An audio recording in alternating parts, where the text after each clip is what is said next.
What was the biggest coincidence that made you question the fabric of reality? This guy I went to grade school and high school with, an acquaintance at best. I've seen him in 5 different locations in different countries throughout the last 15 years. Disney World when I was a kid. Some beaches bar in Thailand. The Bean in Chicago. A pub in Budapest. A library in San Jose, Costa Rica. We've become friends due to our love of traveling, but neither of us post on social media and neither of us communicated with each other our plans to travel. We never talked outside of the random meetings. Now if I see him, it's like the world wants us to have a beer together. Ha ha. Are you looking for him when you travel now? Where's Waldo? You found me yet again, Lady Destroyer. This is insane. Maybe you guys use the same websites for deals on flights. Huh, that's a good theory. Had a friend who wasn't crazy weird, just did absolutely everything backwards and was hard to get along with, quirky weird. He stayed at my school for a year then just up and disappeared. My family traveled a lot and had sometimes been uprooted in short notice. I didn't think anything of it. Years later, in a different state, he flies by on a bike, a half-sub sandwich in one hand, soda in the other, not touching the handlebars, says hi vroomt, long time no see. And then I never saw him again.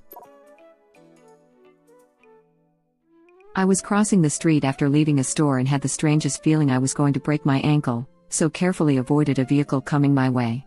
That evening I went to pick up Thai food, fell leaving the restaurant on less than a 4-inch step, and shattered my ankle to the point of needing surgery, and after a year haven't fully healed. One often meets his destiny on the road he takes to avoid it. Master Oogway. The speaker is death.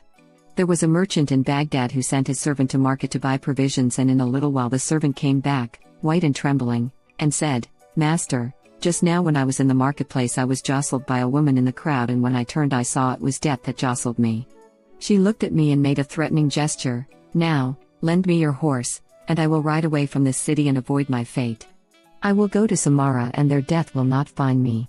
The merchant lent him his horse, and the servant mounted it, and he dug his spurs in its flanks, and as fast as the horse could gallop he went. Then the merchant went down to the marketplace, and he saw me standing in the crowd, and he came to me and said, "Why did you make a threatening gesture to my servant when you saw him this morning?" "That was not a threatening gesture," I said, "it was only a start of surprise. I was astonished to see him in Baghdad, for I had an appointment with him tonight in Samara." My dad lives in a national park here in Australia. It's farmland that's grandfathered in. It's the remnants of a volcano that blew itself up very violently, so it's very hilly terrain. One day we were sitting out on the deck, when we see a hang glider come down halfway down the valley, and it didn't look like a nice landing. Crap, we better see if he's alright, they don't land anywhere near here. So we get in the car, drive for about 10 minutes to reach the spot. We head over to the guy who is standing by a very damaged glider. The pilot is staring at us incredulously. He stammers, "Jack, is that you?" My dad, who hasn't seen his childhood friend for 35 years, shouts, "Tim, is that you?" They both grew up in Greymouth, NZ. Found each other randomly after a glider crash in NSW, Australia. This is such a typical Kiwi hello. I love this story. My friend and I were on a road trip a few years ago and needed a place to stay. We both told each other we had a friend in the city we were going through, so we figured we'd be able to crash with one of them. Turns out our 2 friends were roommates and had both been telling each other that they had a friend coming to town soon. If it was a sitcom, there would have been an exchange where the 4 of you would have called back and forth canceling and rescheduling your stay since the other roommate's friend was staying over instead. I love imagining life situations as sitcoms. It's my favorite. That's a really cool one. One of my best friends that I knew from church, we lived 40 minutes from the church in opposite directions, went away to university and met a friend who she thought I'd think was cool but never really mentioned him again. Turns out he was a friend of mine from middle school who had recently friended me on Facebook after we lost contact due to going to different high schools. He and I are married now. Oh my god, they were roommates. This isn't as crazy as other ones I read, but it's mine. We probably scared the crap out of some poor old couple while on a road trip. We were going to my grandmother's, and we followed the same freaking car for over 4 hours, and eventually stopped at the same restaurant, and the same gas station, and only ever stopped when we pulled into my grandma's residential neighborhood. That is kind of funny. I always feel awkward when I happen to be taking the same route as the car in front of me. I wonder what was going through their head? Several years ago I was at a coffee shop with some friends and one of them had an iPad. Another friend went to unlock it and asked him what his 4-digit unlock code was, so I just blurted out 4 random digits pretending like I knew it, and it actually worked.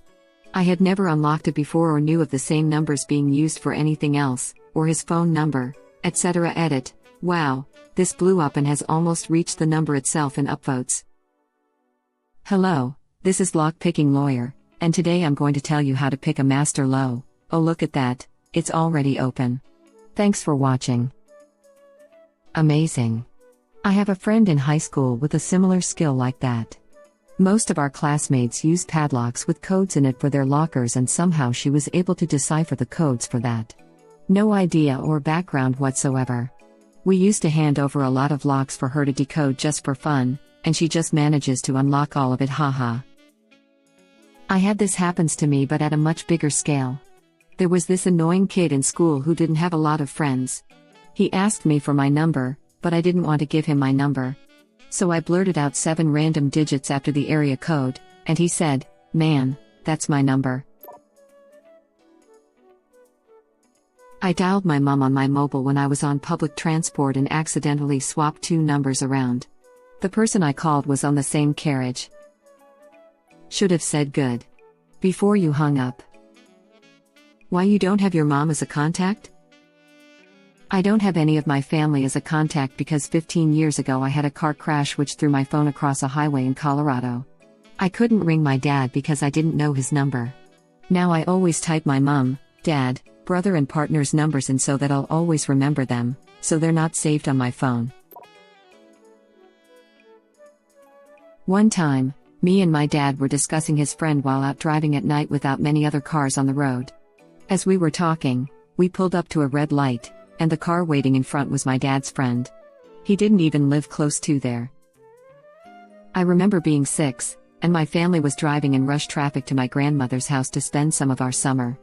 I was really sad because I had just finished kindergarten and my best friend were going to attend another school than me. I was crying and looking out the window when a car tried to overtake us, but the traffic were moving slowly so the car ended up driving next to us for a little while. And there sat my best friend, looking out the window at me. Weird coincidence, and my parents did not believe me at first, but they recognized the driver, otherwise I would dismiss this memory as a dream or false memory. Edit. Past tense is not my expertise. Thank you. I passed out after receiving a flu shot when I was 28. The nurse who helped me up kept asking if I wanted my mom. It seemed like a really weird thing to offer an adult woman, the option to have her mother phoned and brought in, so I was really confused and getting progressively more annoyed at her repeatedly asking, until my mom walked up to me. She had the appointment after mine to get vaccinated. The nurses assumed we had come together, but neither of us knew about the other's appointment, and we lived an hour away from each other in different cities. A couple of years ago I was visiting my hometown and decided to sit on a bench at my favorite park. As I was sitting, I felt something land on my head. Bird poop. After heading home and washing my hair, I went back into town. While I walked around, I watched as a guy got hit with a drop of sky crap. As I was laughing about the apparent irritable bowel syndrome of the birds in my town, a bird flying right over me drops a fat crap on my head. When I was a kid, I used to practice my flute outside, and I will never forget one time I was practicing the national anthem of all things and a bird crap on my head. My parents about die-fived laughing. The Jim twins. Look it up. 2 twins who were given up for adoption at birth, given the same first name by their adoptive parents, took family vacations to the same beach, married women with the same name, divorced, their second wives' names were off by 1 letter, both served as volunteer sheriffs, both were into carpentry, both smoked the same brand cigarettes and drank the same brand beer. Now I don't have to look it up. Last week I am at work doing a job, My coworker strikes up a conversation with the homeowner on the job site and mentions that his parents live across the street from him. He also asks how long he had lived there. Homeowner responds that it has only been a few months, he just moved to the city from small town several hours away. Coworker laughs and says he was born and raised in that town. Then asks, do you know the miniplex at the corner of X Street and Y Street? I lived right across from that. Homeowner looks confused, do you mean at 103 X Street? That was my house. They talked more, and discovered that my coworker's parents had sold their house to this homeowner when they moved to the city. He lived there for 15 years, and then sold it to move to the same city, across the street from the previous owners. Small world. I was reading about a fairly well-known cold case not in my area. The woman killed looked a lot like me, and I found out while digging that she went to the same small college as my dad. They were in an extracurricular together and our family photo album has a group photo where they are next to each other. Edit. Victim was a lesbian who died 15 years before I was born. Oh, this one's creepy. I would not like that at all. My wife and I were looking to hire a caterer for our wedding, and when we met, my wife and her started talking about their lives a bit. Turns out they had both literally grown up on the same street, in a city of 10 million people, on the other side of the world. Both had left the city around a decade before immigrating to our current country. They knew the same people, had hung out at the same coffee place, attended the same church. They even used to grab mangoes off the same large tree that hung over the wall of one of the large houses in the neighborhood. But they had never met one another until meeting on almost the exact opposite side of the planet, in a small town of about 50,000 people. Several years ago, I had a husky that was getting on in years. I was very in tune with him, enough that I knew which whines or cues meant which need or want. He had a particularly unique one that signaled when he needed a bathroom break. As he got older, he started needing to go outside in the middle of the night too. Old man problems, am I right? Laughing out loud. When he got to be a bit past 11 years old, my fiancé and I started noticing that I could hear him from across the house. Then, we noticed that he never failed to wake me up at night, even though he wouldn't come in the bedroom to get me, just meet me at the back door. One day she was sitting on the couch with the dog and watching TV, while I was taking a nap in the other room. I had sound dampening headphones in, with light music going to help drown out distractions. I woke up to the sound of this dog making a loud enough racket to wake me up. Through all of those precautions, pulled on pants and shoes and stepped into the next room, where my partner asked what was wrong. I said the dog was whining. She disagreed. So we looked into the dog, who made the tiniest I need outside whine, before getting up and going to the back door. It was surreal. And then it happened more. I'd be outside in my workshop and hear the dog whine. Within 2 minutes, my partner would be bringing the pup out to do his business. To the day he died, I could tell what that dog needed, when he needed it, regardless of distance.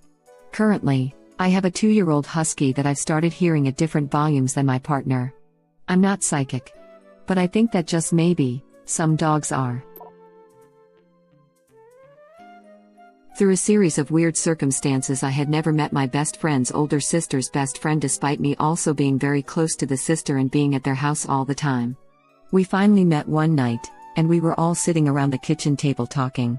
She and I are both major cat people, and we were talking about our past and current cats. I told her the crazy and horrible story of how my cat had been missing since the night of my senior prom, 3 weeks prior. He was 13 and I was devastated.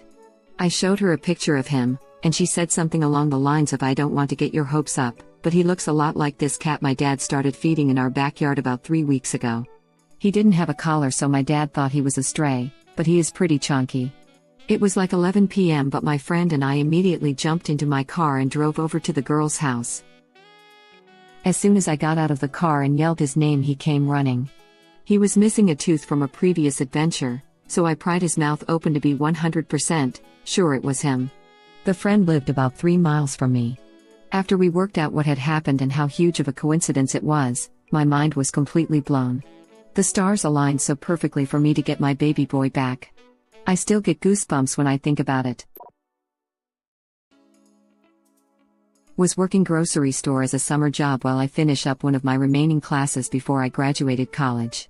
Management was effing with my schedule and hours, didn't respect the fact that I had class, and weren't willing to work with me about cutting my hours down a little, working 20 instead of 25 hours a week.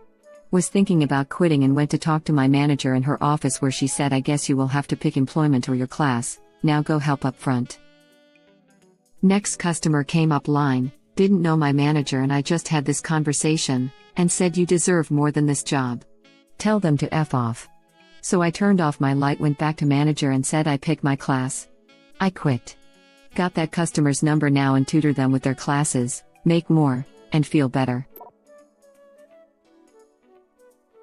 One morning, as my father and I were leaving our apartment to head to school, he was a teacher at the same high school I attended. I paused at the door, then went back inside to the change bowl and scooped out a fistful of coins. My dad asked why, and I didn't really have a reason. I just said, "We're going to need this." I wasn't exactly a coherent morning person, so he shrugged it off. As we were driving in, we passed the grocery store, which reminded him he needed tape for his class for some project they were doing. We went in, got to the register, and as the tape was rung up, he realized he didn't have his wallet on him. I said, "I got this," and put down the money I had taken earlier. It was exact, to the penny. Another time, I went on a long walk and talked with my significant other. We were talking about the soul and speculating about its transcendent nature for the duration of the walk. As we headed home, we crossed the street and my significant other gestured at the car waiting at the light. Its license plate was Soul. Thank you for watching. Please subscribe to be the first to know about Red Rabbit Reader's new videos. If you like our videos, please like them on YouTube and share them with your friends. We welcome your comments below. Press to start another of our videos.